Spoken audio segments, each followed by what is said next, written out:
heads up. I'll take the mic there. Sounds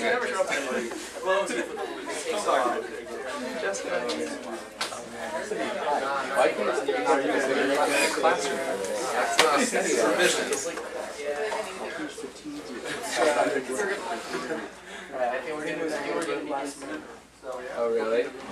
Oh, okay. There's also they wanted to be close. I don't know this place. Yeah, it's all about location. The last time I was here was when I was applying to college. Yeah, I was applying to all these cities. Of course. Yeah. Don't worry about it. We're doing things that well.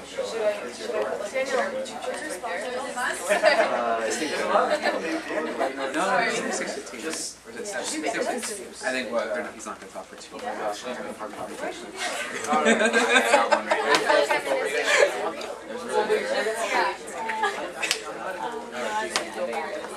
Just like yell at her.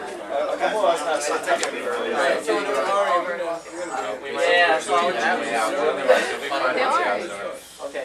Alright guys, we're ready? People like to see No plates. Alright. I'm going to start talking with the assumption that other people will stop once I begin. People don't have to.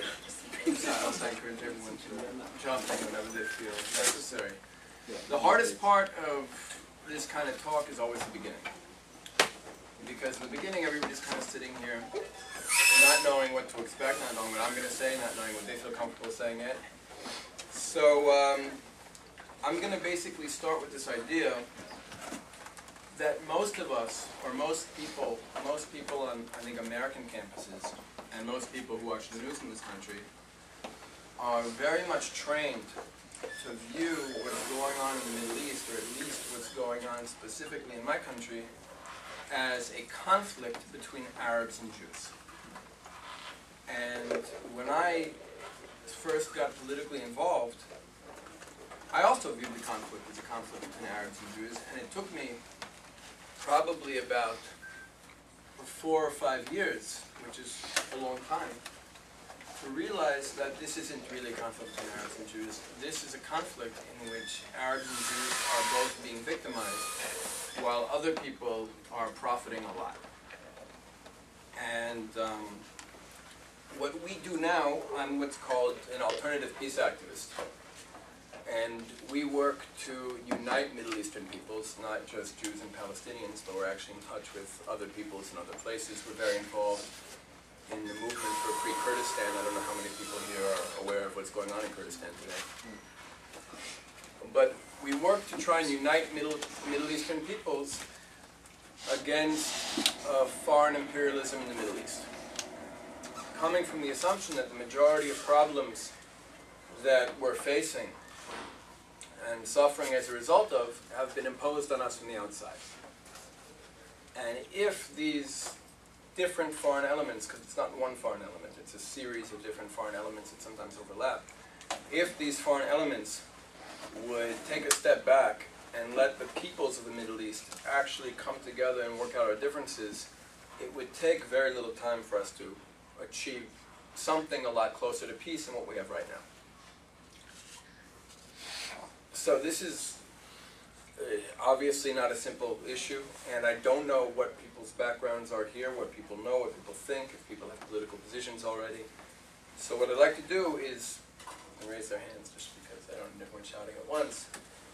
If people can get me started on an issue, and we'll just start by dealing with one specific issue and seeing where that takes us. So any questions on what I've said up till now? Yeah? I'll start it off. So you say that you want less foreign influence, and you would like just the indigenous people just to meet and talk to each other. As a starting point. As a starting point.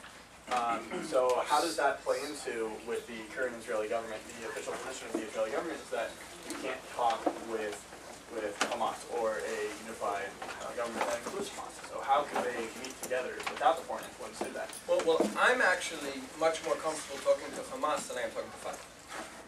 Can you explain that, please? Because Fatah is, if you ask me, or people like me, or if you ask a lot of my Palestinian friends.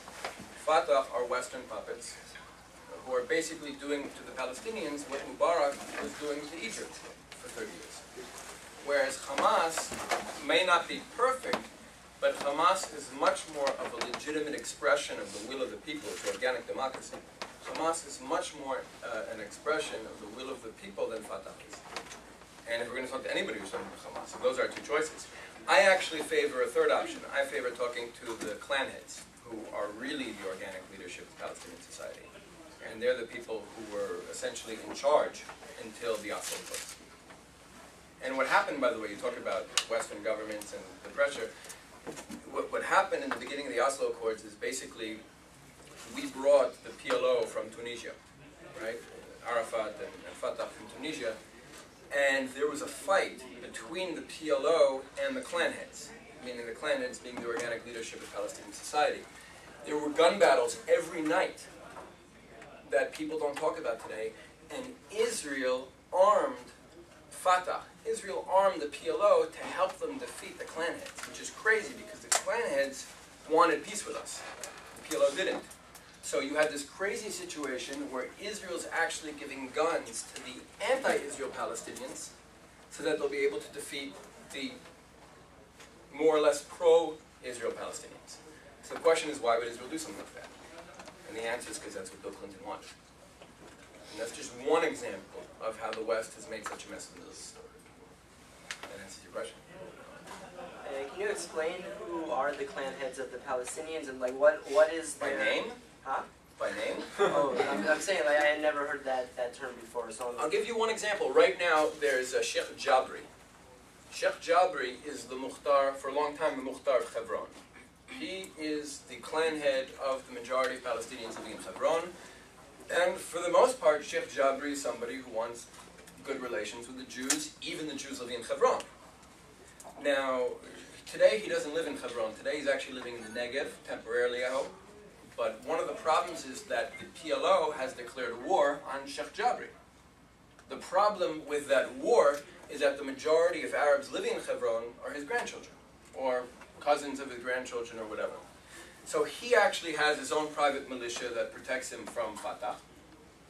But what's happened now is you actually have, and it's very close to the Cave of the Patriarchs, you have this, I guess what in America would be called like a housing project, like it's a new development of apartment buildings built by the European Union, with money from the European Union, where the Fatah are putting their political people into these buildings. I just found out about this a week ago, by the way, from a journalist from Makor Rishon, the Arab Affairs correspondent. His name is Asaf Dibor. They're putting these Fatah people into these buildings, and they're paying them to live there.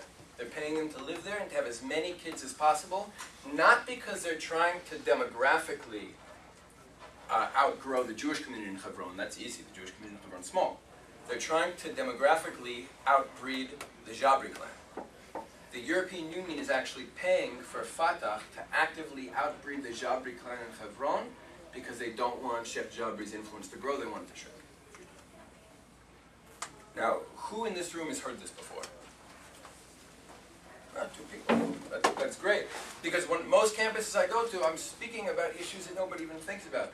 When we talk about issues in the Middle East, most of the time we speak about checkpoints, we speak about terrorism, we speak about land theft, we speak about walls, and all of these are major issues, and all of these are major issues I'd like to talk about tonight.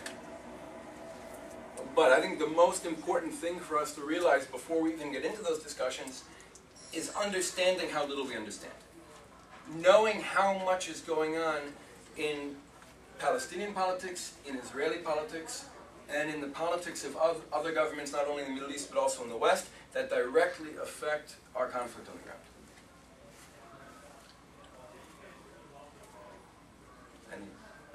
Could you follow up on your original statement about Bill Clinton and what he wanted, in terms of the competition between those two leading into it? What is your understanding of his motivation? Well, that's the one thing I don't know, by the way. Oh. And I teach in 4 schools in Jerusalem, and this is part of what I teach. And it's very easy to teach the what. What's always hard to teach is the why, because I'm not CC'd on the emails. Can I suggest an Sure. answer? The answer would be is that they don't want the solution to come from the Middle East indigenous. They want it to come from the Christian West. That could be. They I think they want to solidify that peace treaty and be the one to get the credit for it. it could be even worse than that. I mean, I've heard a lot of different theories proposed as to why. I think your theory is as good as any of the others. One theory that a lot of my friends speak about is globalization. That the trend in the world today is globalization, meaning no more small nation states, just continent blocks, like Europe today. It's not mutually exclusive. It's Christian. Right. Christendom is global. I don't think, and by the way, like I said before, there's no, what, for lack of a better term, I guess we'll call the corporatocracy. It's not one group, meaning it's not just Washington, it's not just the European Union, it's not just the UN, it's not just Saudi Arabia or the Bush family or somebody else. There's an entire group of different people with different interests which all overlap at some point, and the combination of these interests, not just in the Middle East, all over the world, create conflict, or create poverty, or create strife, create negativity in order for an elite to prosper and for an elite to profit. And that's happening in the Middle East just like it's happening everywhere else. I know about the Middle East only because I'm a direct victim of it, and I'm directly involved in a struggle to stop it. But I think the first step in stopping it is to understand or to look at the situation in the Middle East not as a conflict between Arabs and Jews, but as a conflict in which Arabs and Jews are both indigenous victims who are being exploited and armed by the same people. You're going to exploit and arm some people. I mean, if you want to look at Syria with the Russian influence in there, how do you think that whole thing's going to play out? What's happening in Syria? Yeah. And what do you see as the ultimate timeline in which the regime is going to fall, which, if it will? What's happening in Syria is very similar to things that have been happening in parts of Africa for the last few decades. But at the moment, there doesn't seem to be a direct interest for Western powers to intervene, like the lithium in Afghanistan, or the opium in Afghanistan, or the oil in Iraq, or the fact that Gaddafi was trying to move his oil off the dollar. So as long as there's no interest for America or Europe to intervene in Syria, I don't think they will, and I don't think they can as easily now because of all of the wars they've been involved with. I just don't think domestically the American people would support intervention in Syria, and I don't support it. I don't think America should be the world's cop. I was against the war in Afghanistan, still against the war in Afghanistan, I was against the war in Iraq, I was against the war in Libya. Not that I like Gaddafi, not that I like Saddam Hussein, but I just don't think America's role in the world is to be the authority, and who's a good guy, who's a bad guy, who should be in power, who shouldn't. Or what about the role of the UN? And do you think that they're doing The UN I don't like either so much. Yeah, I think, look, the most democratic part of the UN is also the least powerful, meaning the General Assembly is democratic but powerless. The Security Council is powerful but undemocratic. And I think the whole system's corrupt. Like, I'm anti-UN, I guess. Another sidebar question, Sure. somewhat. Why such allegiance to Western democracy? Me? Yeah. I don't have allegiance to Western democracy. I I have hear allegiance that. to organic democracy. Meaning I Okay. support the Muslim Brotherhood in the countries that it will be elected in because that's the will of the people. Okay, but that's And in Israel we have that problem too, by the way. As Israel develops, look, the majority